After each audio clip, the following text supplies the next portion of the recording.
ಬಸವಸಾಗರ ಜಲಾಶಯದ 22 ಕ್ರಸ್ಟ್ ಗೇಟ್ಗಳನ್ನು ತೆರೆದು 59,180 ಕ್ಯೂಸೆಕ್ಸ್ ಹಾಗೂ 6,000 ಕ್ಯೂಸೆಕ್ ನಷ್ಟು ನೀರನ್ನ ಎಂಪಿಸಿಎಲ್ನಿಂದ ಹರಿಬಿಡಲಾಗ್ತಾ ಇದೆ.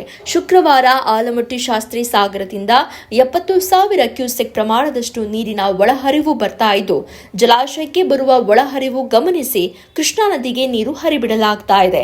ಕೃಷ್ಣಾ ಪ್ರದೇಶದಲ್ಲಿ ಜಲಾನಯನ ನಿರಂತರ ಮಳೆಯಾಗ್ತಾ ಇರುವುದರಿಂದ ನಾರಾಯಣಪುರ ಜಲಾಶಯಕ್ಕೆ ಒಳಹರಿವು ಹೆಚ್ಚಾಗ್ತಾ ಇದೆ.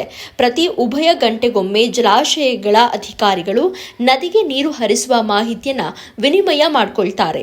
ಒಂದೊಮ್ಮೆ ಒಳಹರಿವು ಹೆಚ್ಚಾದ್ರೆ ಹೊರಹರಿವು ಹೆಚ್ಚಿಸಲಾಗುತ್ತೆ, ಒಳಹರಿವು ತಗ್ಗಿದ್ರೆ ಹೊರಹರಿವು ಕಡಿಮೆ ಆಗುತ್ತೆ. ಹೀಗಾಗಿ ನದಿ ತೀರದ ಗ್ರಾಮಗಳ ಜನರು ಎಚ್ಚರದಿಂದ ಇರಬೇಕು ಅಂತ ಕೆಬಿಜೆಎನ್ಎಲ್ ಅಧಿಕಾರಿಗಳು ವಿಜಯ ಅರಳಿಯವರು ಮಾಹಿತಿ ನೀಡಿದ್ದಾರೆ.